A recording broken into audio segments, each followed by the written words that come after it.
grant from the Lumina Foundation. And there was interest around how does a community college like Madison College better support its students with success? And how does a college like Madison College begin to understand the need to address issues of equity that impact different students, in particular students who are first generation, students who might be low income, and students of color, because they have different experiences than other populations when they come into higher education. And so Achieving the Dream has now about 300 community colleges have participated in that organization's experience. And what it means to become a member of their network means that the college will spend 1 year, this current academic year, better understanding itself, using its quantitative data that it collects regarding students and the different outcomes you and your fellow peers are experiencing, using data about ourselves that we collect through other surveys, again, involving students as well as our employees, and beginning to understand what type of focus do we want to have as an institution to generate more success for our students. And so that part of the project is really the key to this whole experience. So on the slide, next slide, please. This slide just talks about some of the support that a college gets when they join Achieving the Dream. So again, this network of professionals is going to spend time working with the college. And this network has a lot of resources, evidence-based resources, things that have been researched and done at other community colleges across the country that have generated student success. There's opportunities for the faculty, for the staff and other managers to participate in those types of learning opportunities. They are, Achieving the Dream, really focused on helping colleges, learn how to do their work better. Whether it's our faculty in the classroom working with you all as students, whether it's our student service areas supporting you with your various activities here at the college, everything from the enrollment process, academic advising, to our library services, among others. How do we get better at that? How do we create a culture where we can, as they say, stand up evidence-based practices so that they're not just impacting a few students, but they're really impacting all the students at the college. The final thing they really focus on is they have an engagement that focuses in this first year and then in the second and third year with some coaches. Well, what are coaches? Well, these are two individuals who had experience both as practitioners, as researchers, and as senior administrators in the community college space. And their goal is to work with a team that I'll talk about in a little bit here to help them understand, again, what does Madison College want to do? And so when we think about coaches, often many of us go and think about athletic coaches first, the basketball coach, the football coach. And their responsibilities as a coach is really to identify those players on a team and put them in a position that they see as the best way to help that team win. That's not really this type of a coach. This coach is really a fitness coach, right? We're presenting them as the customer. Here's the goals I have. Here's what you can learn and understand about me. And now they're going to help us keep to those goals that we've set for ourselves so that we achieve the things that we want to do as Madison College, the things that we identify through our discussions and examination of ourselves. And next slide, please. So Achieving the Dream, how does it fit into the institution itself? So on this image before you is the image of a bridge. And the three main pillars of that bridge are the college's mission, its vision, and its values, which we talk about quite frequently here at the college in terms of evaluating different choices that we make, whether they're investment decisions during our budget processes, whether they're decisions about our programming. We always start with thinking about what is our mission here at Madison College.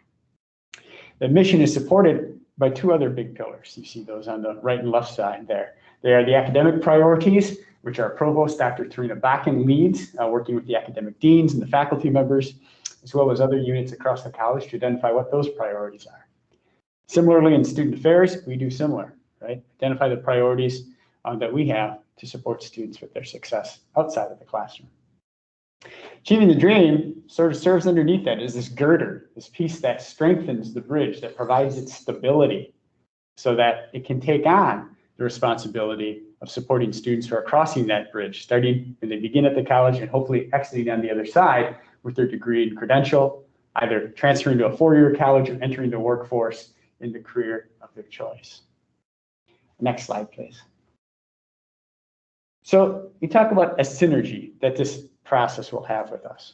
So we are accredited. So when you decided to come to Madison College, you know that we are a quality institution because the Higher Learning Commission accredits us.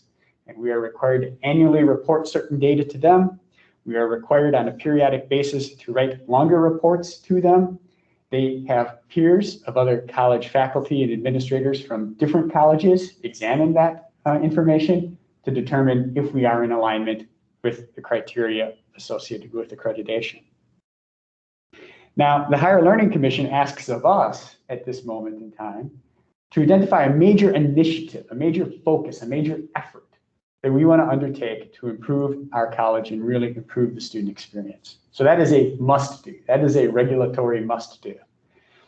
Well, we want to use our Achieving the Dream experience to inform what that major initiative or effort is that we have to report to the Higher Learning Commission.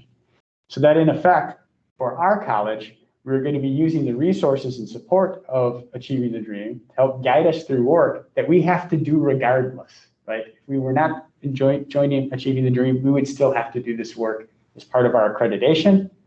As I pointed out in the prior slide, this is a coaching service, right? That hopefully gives us more confidence in being able to achieve the thing that we put forward to the Higher Learning Commission. The next slide. So one of the things that we will begin doing likely in the spring of this year as an institution is understanding ourselves. So the image there has at the center the student-focused culture that we want to have as a college. And that's true of community colleges across this country. The folks at Achieving the Dream, working with researchers, talking to higher education administrators over the course of their 15+ year existence, has identified these different competency areas or capacity areas that they want to understand how mature is your institution at with regard to those things, right? At the top, teaching and learning, engagement, strategy and planning, policies and practices development, your leadership and your vision, your use of data and technology to support that use, and most importantly, equity. Again, Achieving the Dream is committed to supporting the success of all students. How do institutions do that? The next slide, please. So this is a very collaborative process that we are beginning to enter into, and in particular this first year, as we seek to understand ourselves and we seek to identify what it is we want to do, what major effort or focus do we want to undertake as an institution to, again, advance and support student success, and in particular, to raise the achievement of those students who haven't experienced success at the same level as other students. Again, first-generation students, low-income students, students of color. How do we do that? And so in this collaborative process, we have a core team that's made up of some senior administrators, faculty, and a staff person. Supporting them is a data team with representatives from our institutional research office, our technology services data management team, and some data folks from our academic affairs unit.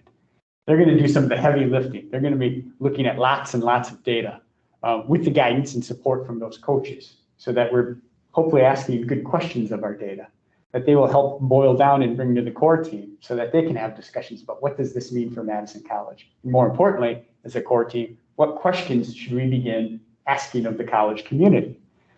And so here at the college, right, we have a pretty mature system of governance. We have our shared governance system, which has been in effect for 7+ years. We have bodies like this, which have 40+ years of experience in representing students at Madison College.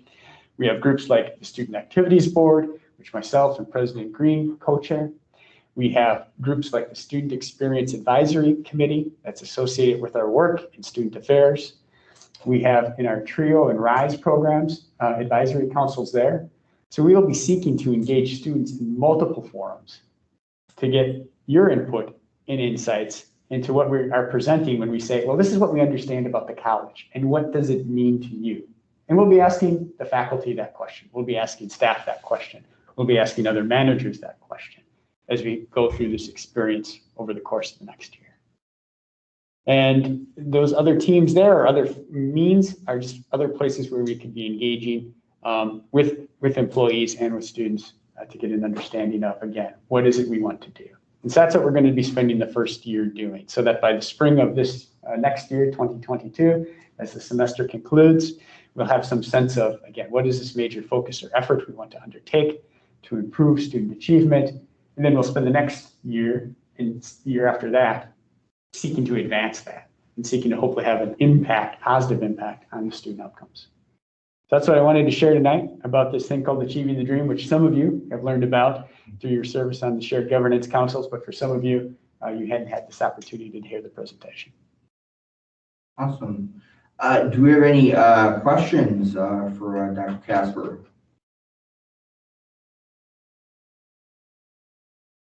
And I only see Senator Jang, I only see your hand up, and I know that has been up the entire time, so I'm disregarding that hand. But I know that Provost Bakken did kind of briefly touch base on Achieving the Dream. Dr. Casper really in depth covered it really thoroughly. Which, I know that there were questions in the past about what Achieving the Dream was when I and Senator Ciardelli first brought it up on the College Assembly report. So if we have no questions right now, obviously we know where to direct them and get them to Dr. Casper. But we thank you for taking the time to present this and be here tonight. Yeah, well, thank you all. Appreciate it. Thank you, appreciate it. All right, so then we're gonna move on down the agenda with Jesse LeGrew and Corey Kissinger with the Digital ID project, going into a little bit more detail about the Digital One card that was touched on by Renee back a few weeks ago. So if you both of you would like to take it away, we appreciate you being here. Thank you for having us. So I'm Jesse LeGrew. I'm a security architect within Technology Services. And Corey, if you'd like to introduce yourself. Yeah, sure. Thanks, Jesse. Hi, I'm Corey Kreisinger. I'm the Chief Information Security Officer with Technology Services. And I can kind of, I'll cover kind of a quick overview. I know there were some technical questions regarding the Digital One card, and we're hoping to address as many of those questions as we can today. From a high level, the Digital One card would be an augment, not necessarily a replacement, to the existing physical One card, where a user would be able to use a smartphone to get access to a variety of services, whether that is to validate your identity for receiving a bus pass or for access to other areas such as GHC or to recreational facilities. This is not currently to replace the physical One card, and it is currently not a replacement for all One cards for everyone within faculty, staff, and students. It really is focused right now specifically on student digital ID usage. And with that, I'll really open it up to any questions that anyone does have, and we'll try to address them as we can. Questions, feel free to, let's have a discussion, let's talk about it. Looks like Senator Ciardelli, question. Hey, hi, I'm Senator Ciardelli. Thanks for being here. I was actually probably one of the senators who was vocalizing interest in this, so I might be I might have contributed to the fact that you were presenting this to us, so thank you. But yeah, I guess, I don't know if this necessarily pertains exactly to your guys' experience and expertise, but I just had a lot of questions about this in general. I remember at one point, I think it was Senator Zebel or maybe President Green brought up, well, this must have been last semester, but like the computer chip shortage, et cetera. And then recently we heard from some of the national leadership. I think President Biden said that there's like a meteor coming to hit our economy. So I guess just in light of these kind of financial situations that we're finding ourselves in and market availability of certain products, like one thing I wanted to bring up was like, is that conversation still occurring? You know, investing these kind of funds in this kind of project where we're leaning more on technology and kind of the high tech, maybe more expensive solutions to some of these ID kind of situations, are we still considering the financial risk and product availability of like computer chips and their expenses, as well as other sort of costs, while we're, planning the future of this project? And again, I realize you're more of like the actual technical experts, so maybe you're not as up to speed on all the financial considerations, but I guess that's just one question I had. I thought I'd put that out there. Thanks. Great, thank you. And that's an excellent question. I think Corey would also agree that as security professionals, we like to think about risk all the time. That risk is not necessarily in how we use technology, but also the other items that go along with it. We have seen, risks in terms of chip shortages or other supply chain shortages really throughout the world. Contributed really over the last year or two due to COVID. That is an item that is consideration. In some ways, it can also be an argument for using this kind of technology. For the digital ID specifically, it may not require the addition of a variety of technologies at the college, maybe readers. So it could be a very, very limited scope. Otherwise, for end users, in this case students, but potentially could expand beyond that, it would be already leveraging the devices that you have. It also would not be a requirement, so physical IDs could still be used if desired. This just gives an alternative mechanism. So in this case, it's actually allowing for a little bit more inclusivity depending on how you're using technology or even how you're not using technology today. So I think it does give us some other options. And even looking at the general landscape of not just higher education, but the world in general, the use of digital means to identify yourself is continually evolving. And I think it helps to put us in a good place, especially in the long term, when we think how that technology could be used. So definitely, it is a consideration when we do think about the supply chain and the issues that we have seen. I think in the case that we're looking at for the immediate future, the risk is likely very, very small, just due to the investment in hardware that might be required for inventory or other auditing purposes used for these IDs. So probably a small risk. It still is there, but luckily we already have a variety of equipment that we already have at the college, and end users have them to already use this. So I feel the college is in a good place to be able to use this, and we also have other mechanisms to use physical IDs as well. So I think we have a variety of options. Hope that answered the question, but feel free to add on to that as well. Thank you. Thank you. And Senator Willis, I see your hand is up.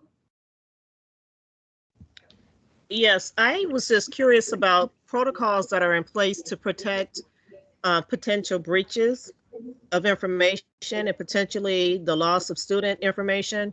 I know for the most part, our IDs are not tied directly like to our social security numbers and stuff like that, but I don't really know what behind the scene, besides like our addresses or other information people can get potentially if they hacked into the system. So I guess basically my question is, what type of security protocols are in place to protect us from data breaches should you go to that system?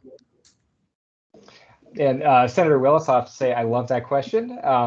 Working in cybersecurity, I do like the fact that our community does think so much about their own privacy and security of their information. When we engage with any vendor, one of the items that we take a look at is what data are we sharing with that vendor, but also what are the capabilities of that vendor to protect the data that we're giving to them. One, we don't really want to share information with somebody else if we really don't need to. And if we are sharing information, how can we minimize the information being shared and really validate that those organizations are going to safeguard that data? And so through this RFP process and a variety of other engagements, one of the items we always ask for is, I'll throw out an acronym right away, a HECVAT, a Higher Education Community Vendor Assessment Tool. This is a tool made available to us from EDUCAUSE that allows us to assess the security capabilities of an organization and get a better understanding of how they can protect our data. Along with that, we also try to minimize the data that we're sharing. We don't want to share sensitive information if we don't need to, whether that's a social security number, a personal email address, or a physical address. Anything that we look at as more sensitive data, it might be FERPA regulated, or it might be considered sensitive by the state of Wisconsin. We do try to minimize that information and really share the least amount of information that we need for the platform.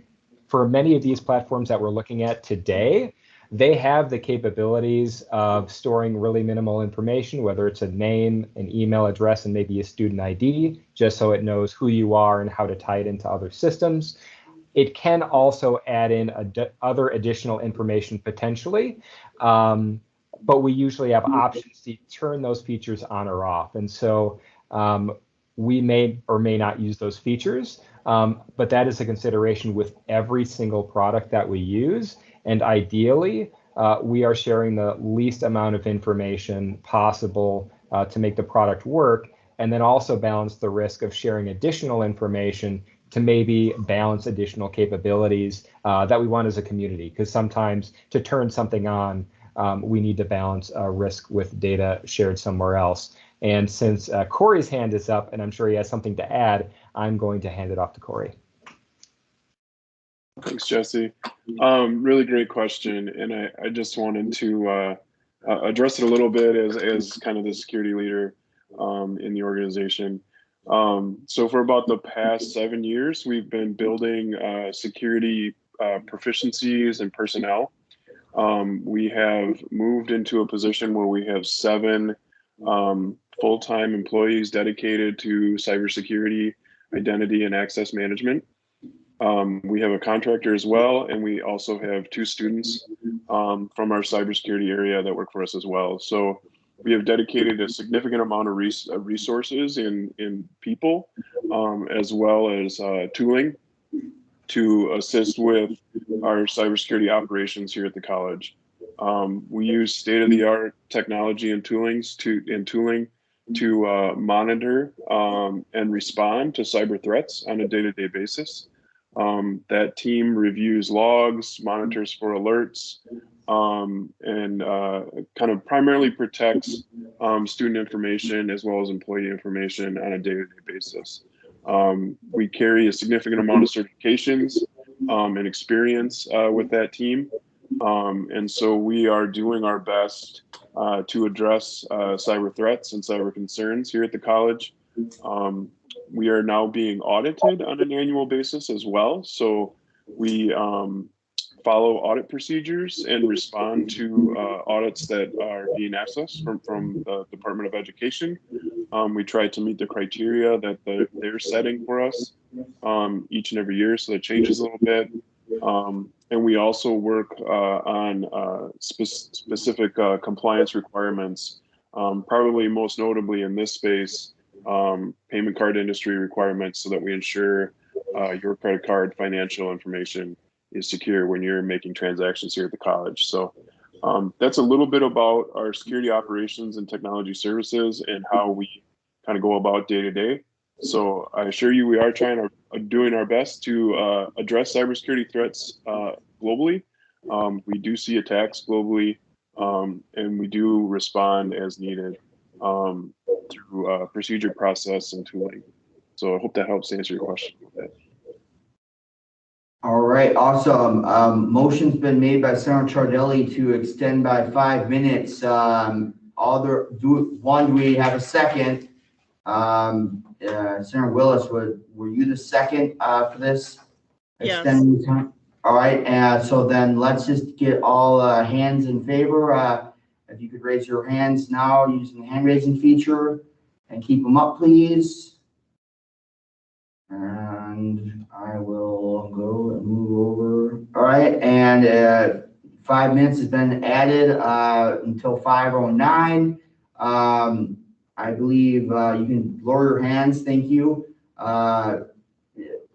Corey, I didn't know if you had something to finish with, or if Senator Jones, if you had something that you had to say that you wanted to add, and I'll let you speak. Yeah, I have a question, and I'm not sure if you guys can answer it, or maybe one of the senators or president or VPs. But how much of the total budget is being allocated towards this, making our one cards virtual?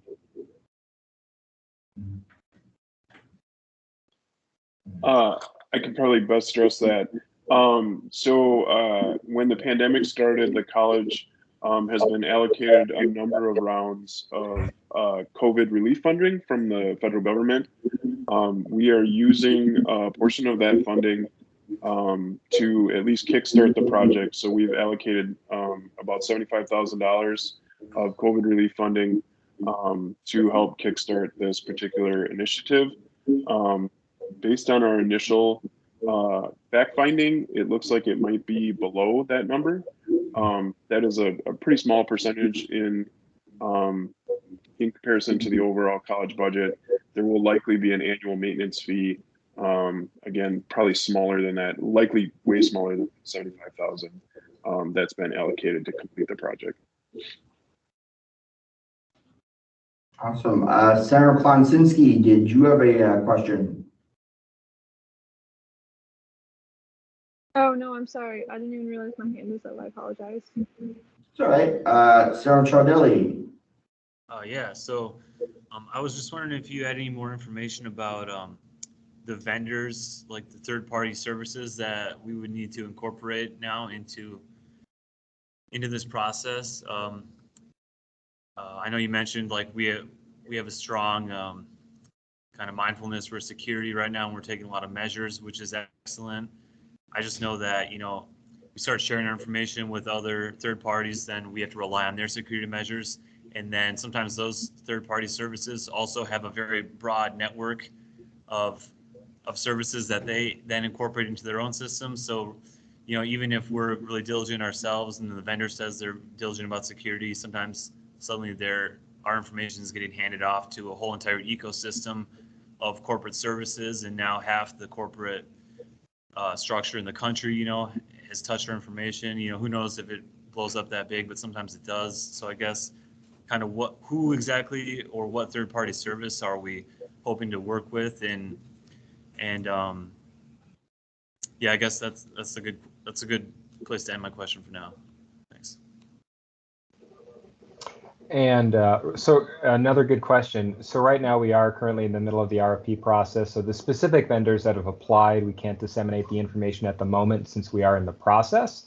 Now with any vendor that we are engaging with, we are engaging with the vendors that really help to align with our goals with maintaining the security of our data. And that also includes, we review their privacy policies, we review their security capabilities, and we also help to secure that information through the use of contracts. So validating that the data is retained ownership by us or by end users, rather than being sold or distributed to other third parties should they not need that information.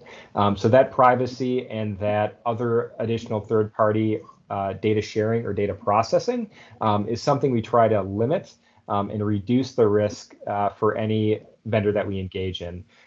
So that is going through the purchasing process. We've had several of those through the years where if they do not meet the requirements that we have, we try to find ways to meet it, or we look for other possibilities.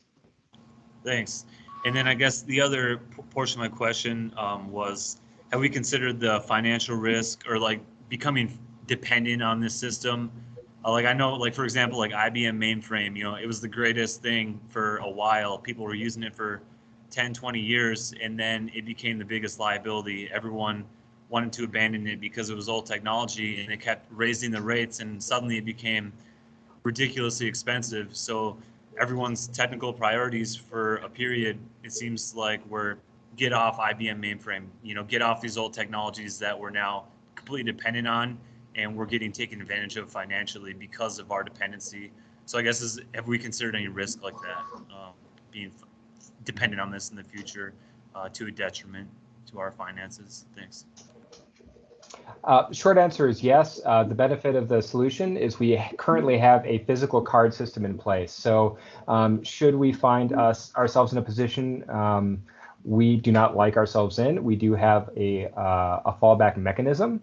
But looking at the overall environment, a variety of organizations are moving in this direction. So I think this actually puts us in a path to actually better our community in the future. That being said, we do have options should things not work out or things change dramatically.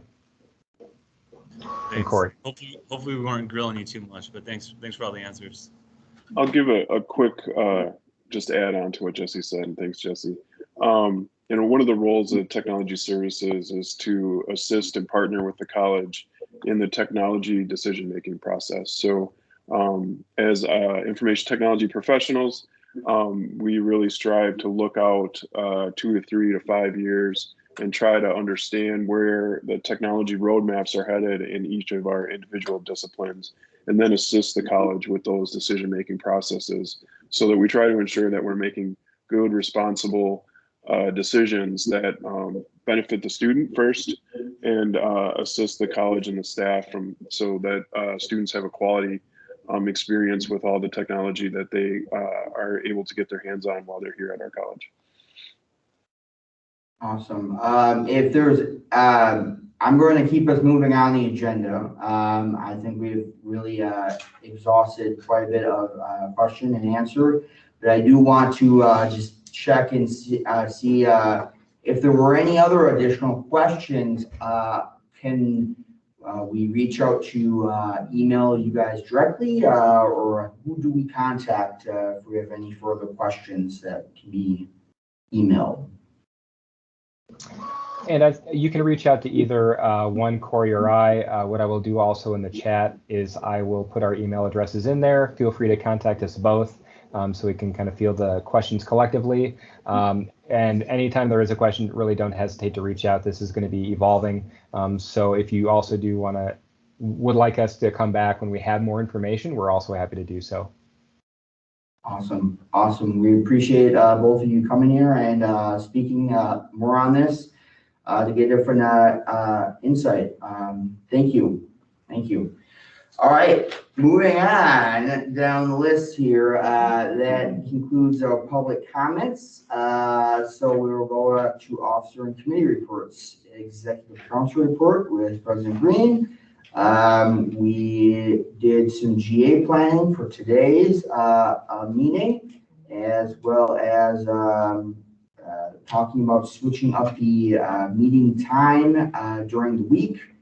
And I believe it's been such a long week. I don't believe you were even at this meeting. I was this one.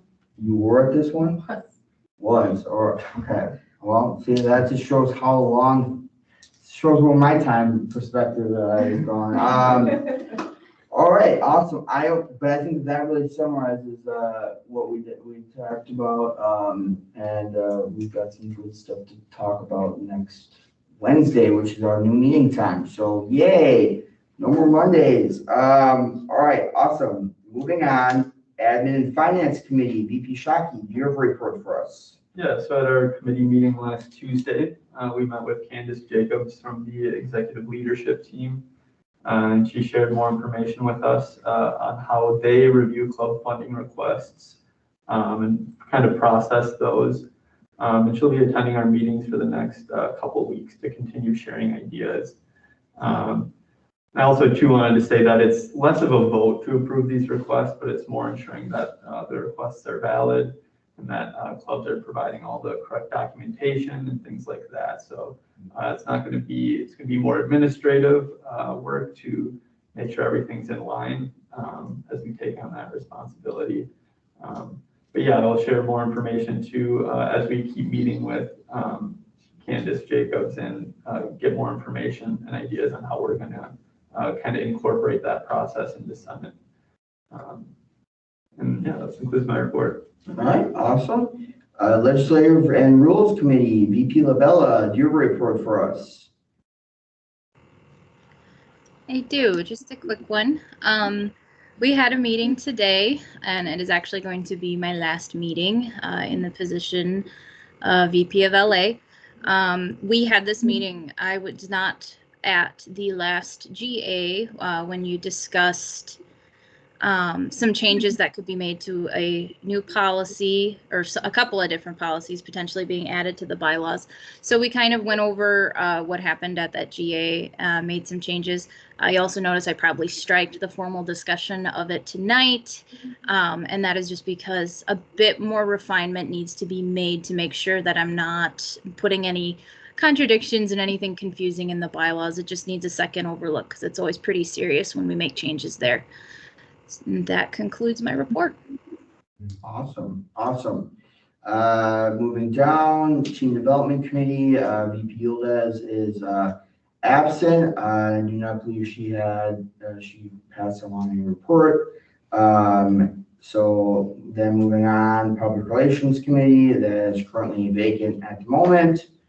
Moving on, Special Reports, Advisory Report with Advisor Rome. No report. No report. And then Student Activities Board, VP Shockey, do you have a report? I do not have a report. No, we've not met since last GA. Last SAB meeting. Yeah. Yeah. We have another SAB meeting next Friday. So, Racial Equity Committee, Sarah Plonsinski, do you have a report for us? Yes, so the second Racial Equity Committee is planned for tomorrow at 1 p.m. Our first meeting last Friday went very well. Just had a lot of turnout with everyone, a lot of engagement. People who did come out and join the meeting. So we're really excited for where it'll go. I believe that ends my report for right now. All right, awesome. Thank you very much. Student Engagement and Outreach Committee, currently vacant. Textbook Affordability Committee, President Green and VP Shockey. Next meeting next Monday.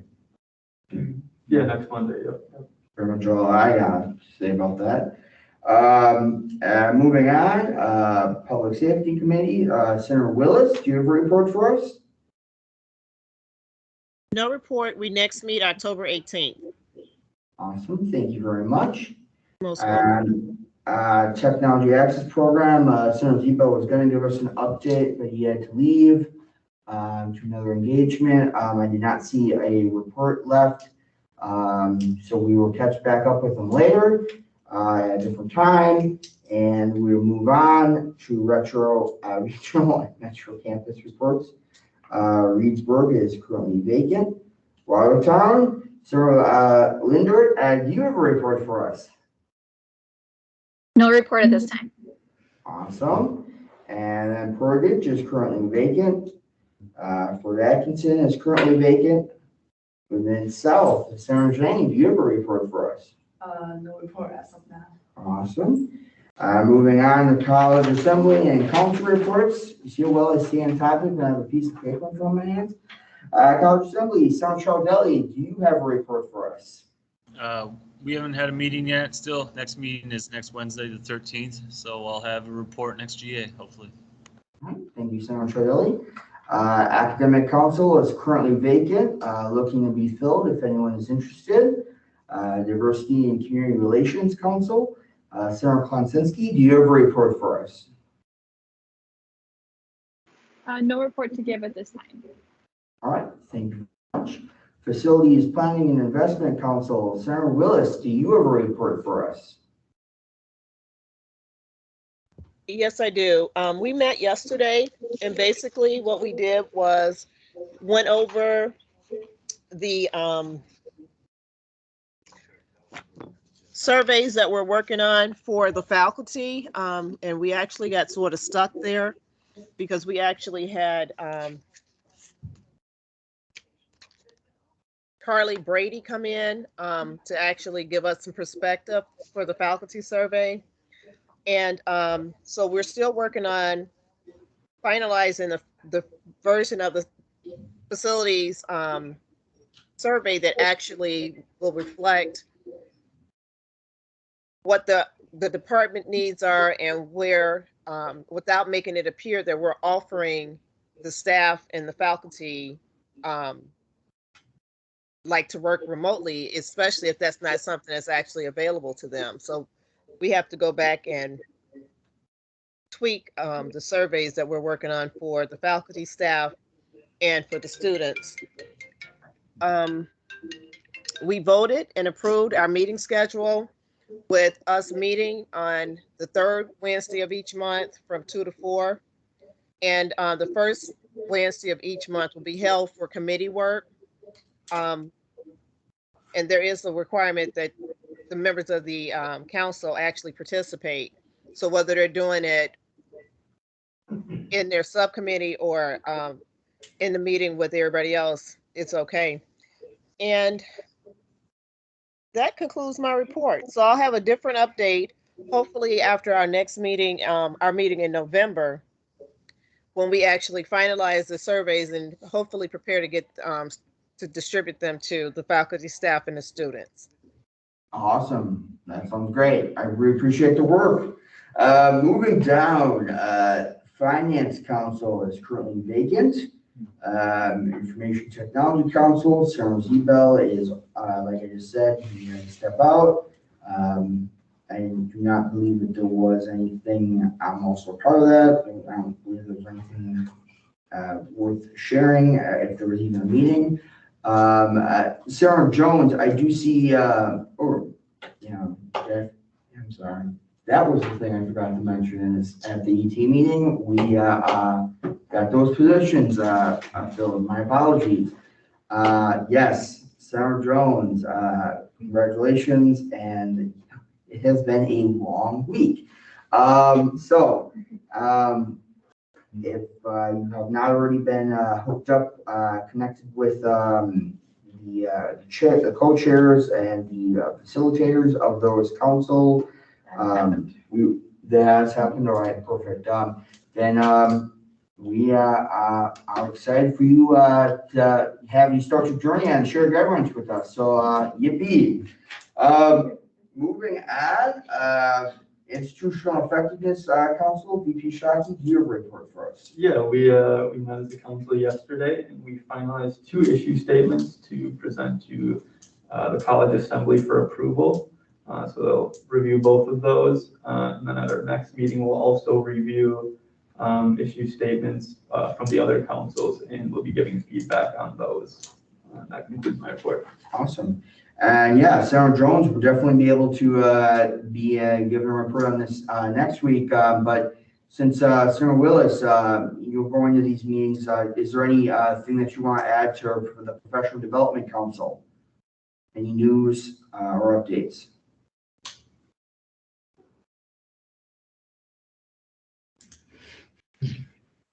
That was Senator Willis, right? Not me. Yep, Sarah Willis. Okay, cool. I do not hear anything, so I'm going to move on and go down to Student Affairs Council with VP Labella. Do you have a report for us? I do. We had our second meeting last Friday. A few of the key things I noted were that there are now new counselors available at the regional campuses for people of color. That was one of our top news items, which was really good to hear. There were 2 different external presentations of data from 2 different surveys that we had at the meeting. The first one was the Healthy Mind Survey. If you were here fall 2020, you maybe saw it in your email box. This was Madison College's actual first major mental health survey. The response on this survey was lower than ideal, likely due to survey fatigue, as there was another one shortly before this one. One of the things I wanted to mention that was asked on this survey was that 91% of students who took the survey said they agree with how Madison College has been actively working towards racial equity. That was a really good thing to hear. The second was the Hope Center Project survey. This was very information heavy and dealt a lot with surveying what Madison College students' current needs were regarding mental health resource knowledge, access to food, and access to housing. If you're not a part of any committees or councils that have had these presentations, I think they're kind of circling around. But if you think any of this information would be beneficial to something you're working on, just let me know, and I can see about getting you access to them, as we made sure to record them during our meeting. And that concludes my report. Awesome, that's fantastic news, and yes, that definitely very important. And I think we would all benefit from hearing more about that, as it affects all of us. So moving on, now we have no old business items. Then going down to new business items. That's part A, new center appointment of John Backham. So this, I think you saw this last week. So you kind of got the gist of how this works. You'd be given 5 minutes to kind of explain why you think you'd be a good fit to join the Senate and to being a good advocate for students. After that 5 minutes, the Senate will get a chance to ask you some questions, then get some answers, and then Advisor Rome will send out the Survey Monkey for the ballot. So you take it away, buddy, at 5:25. Floor is yours. Do I turn my mic on? Nope, the omnidirectional microphone can pick you up from very far away. All right. Well, hello, everybody. I'm back again for the third time. I want to start out by saying I really enjoy the meetings, being here for the third time. I've been wanting to join the Senate since I was in high school, but I never got the courage to do it. And I figured this is the best time to do it. I was in Future Business Leaders of America in high school. I was really involved with business, being active in school and in business stuff.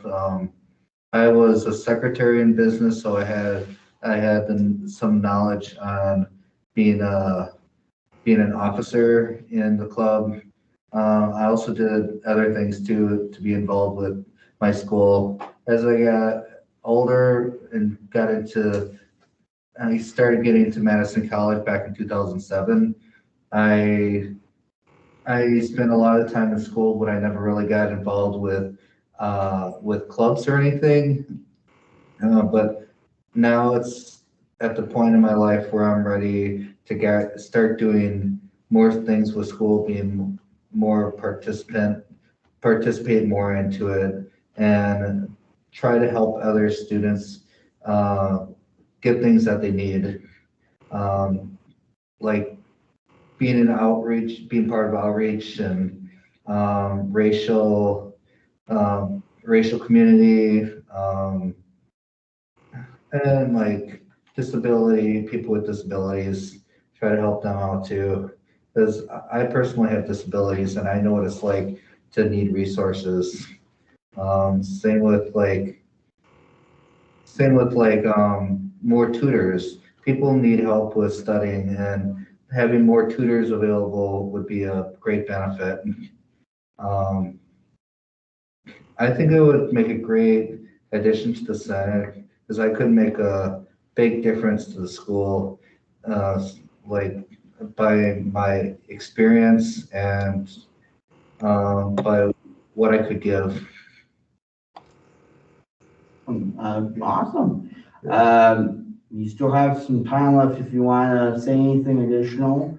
I know that this can be I've been in your spot. I know it can be very anxiety driven. You take a deep breath. You're among friends, and we want you here. If you want to be here, and we want you to be able to have this time to speak freely and to speak openly and not feel pressured. So I know that for me it gets a little bit repetitive and fast paced. You don't realize that you're talking fast. I'm guilty of that myself, but that's why I want to kind of let you still got a few minutes left if you want to add anything. Okay. We want to hear. Let's see, what else can I add? Like when the first time I first started out, I spoke and I decided to bring out the idea of mobility scooters. That was one of those ideas where I needed a mobility scooter at school because I just had back surgery. And then I didn't think about just myself. I thought about other students in the school that could need a mobility scooter. I didn't realize that it was an idea floating around already. And it's a great idea, which we're working on. But there's a whole bunch of other things that the school could use that they never really had before. And that what brings me in here as a part of the Senate to throw those ideas out there to make the school a much better place, and a safer place too. I know I have disabilities. I know there's a lot of other people with disabilities, and I can relate to other people. And I'm not only here for school, or fun, but I'm here to meet people and like make friends and associate with everybody. If you have any questions, I'll be free to answer them to the best of my ability. Awesome. Yeah. Now it's 5:30, so 5 minutes has gone by. Do we have any questions for John? And it looks like Sarah Jones, you have a question? Yeah, what is one cool thing or one notable thing that you learned today, or that you learned from the presentation speakers? It's one thing that you had a question about or thought was really cool about it. Well, like you're very professional. You're open to sharing. You're open to sharing things, which is a very good quality. Not afraid to be upfront about what you want to say. Oh, I actually meant one thing about the presentation speakers. Oh, I'm sorry. Yeah. Thank you, Phil. The present. So it was either like a question or maybe something he learned from the people that spoke to us today. Is that just to clarify? Yeah. Yes, that's my question. Okay. I really was interested in what they had to say for the speakers today. Like Tim Casper, like with what he had to say. I've heard about what he was talking about. That's been around for a long time. I've been coming to school here since 2007, so I'm somewhat familiar with what he was talking about. And that's a big thing. That's the big thing that school has here. And when I started coming to school here, it was really small, but I feel like it's gotten so much bigger since then. And I'm glad that he's doing it. I feel like it's more of an outreach to help students than anything. Awesome. But as far as like security goes, like the gentleman were talking about security and IBM and stuff like that. Like it is important that technology gets upgraded, like and things are going to be outdated and stuff, but it is important that we stay on top of things and come up with new ways of doing things. Awesome. VP Shockey, you have a question? Yeah, so I know you mentioned you've been here, I think, since 2007. Is that correct? Yeah. So I was just curious, over the time you've been here, what do you think the maybe greatest improvement or the best thing you've seen grow during your time here?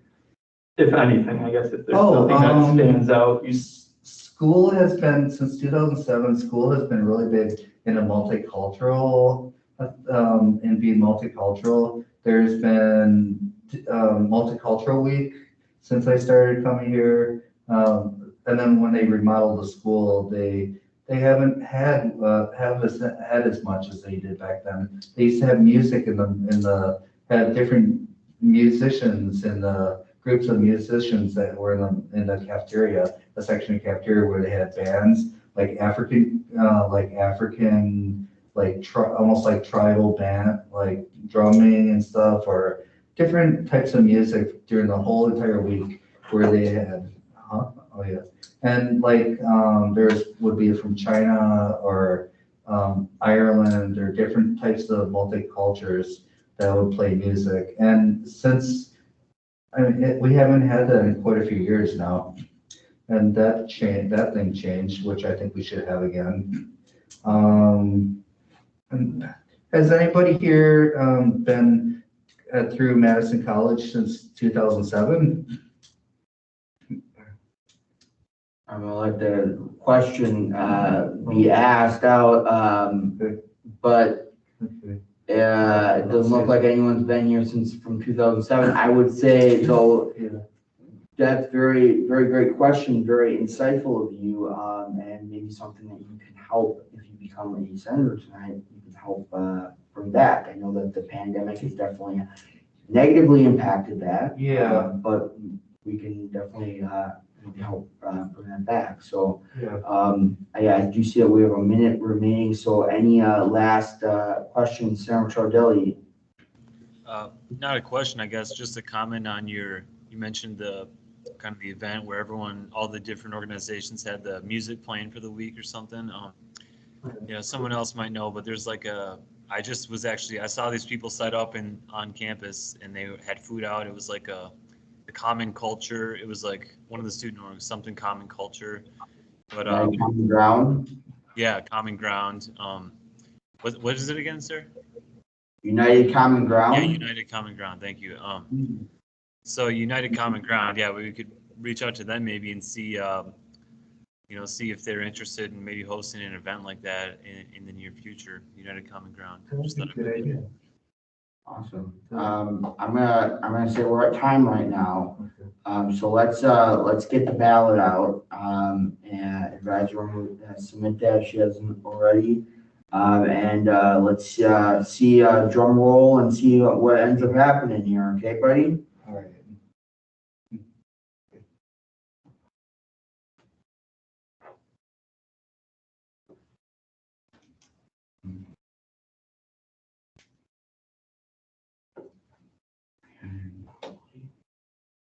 You don't need to abstain. I know. I'm just Just making sure. oath possibly ready. You said you sent it, right? Yes, my last, I'll send it again. It's my last.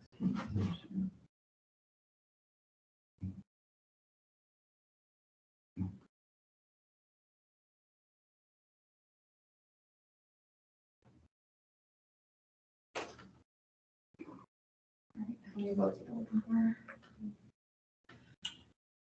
4, 5, 6. I have 6 now.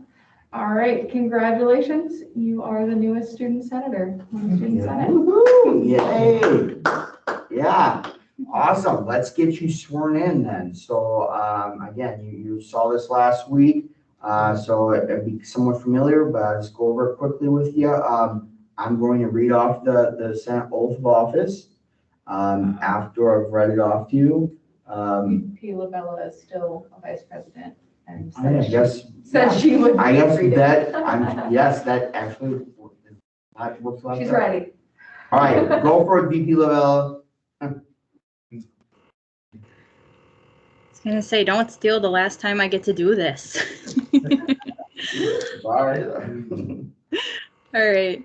Do you solemnly swear to do your civic duty, to serve your college, your community, and most importantly, your fellow students in a democratic fashion, that you will treat all people equally and fairly, that you will strive to create a student senate which is welcoming to everyone, that you will protect and defend the rights of all students, that you will listen, speak out, and act in ways which will empower all students, and that you will carry out all of these tasks to the best of your ability?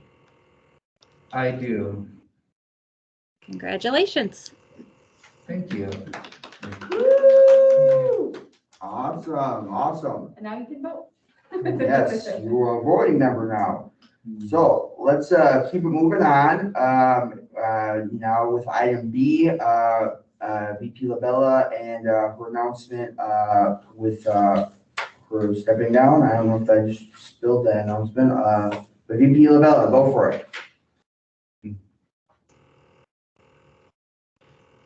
Thank you. So I am opting to step down from the senator officer position, however, only temporarily. We are currently very badly in need of a VP of Public Relations, and I have a lot of experience for that position, which I will talk about next week.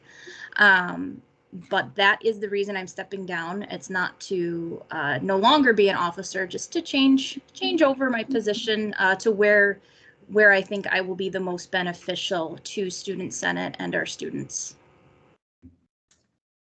And that's pretty much it. No, just to clarify, what you're doing is per procedure though. It's not as much voluntary as it's mandatory. Yes. Make sure that we're doing everything by the book. And I do believe, yeah, so awesome. Just making that clear. And that kind of, I think, would lead into the next part here with the officer nomination. Nope, not yet. Not yet? Okay. Over, Which yes. is why I was raising my hand. Go So, per the bylaws, only senators can be nominated for vice president positions. And there is a clause where a vice president can step down or remove their officer title by majority vote or 2/3 vote from the student senators. So there needs to be a formal vote to remove that officer title, make Vice President Labella a senator again before being nominated to be a vice president. All right. So I have a closed ballot vote to a link here. If you could be so kind as to vote. And you get to vote now as well. Yes, you do. She would like to be a senator. How do you vote? Which is why it's under business. Yes, yeah, definitely.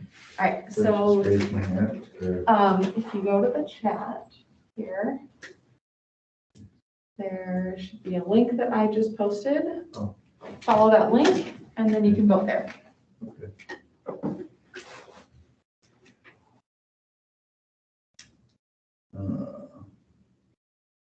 Okay. Done. All right, now I'm looking for 7. Okay. Okay. Oh, okay. All right, this feels weird, but congratulations, you're a senator again. All right, now we can move on to the next order of business. All right, awesome. So now, yes, officer nominations. Do we have a nomination, any nominations for to nominate anybody, any senators for any officer positions? And Sarah Konsinski. Yes, I would like to nominate VP Labella, or Senator Labella now, excuse me, for the position of VP of Public Relations. And Senator Labella, do you accept that nomination? Yes, I accept. All right, and awesome. So now I believe we have to give it a week now, and then we will come back and further get into this at next GA. But other than that, I think we can move on. All right.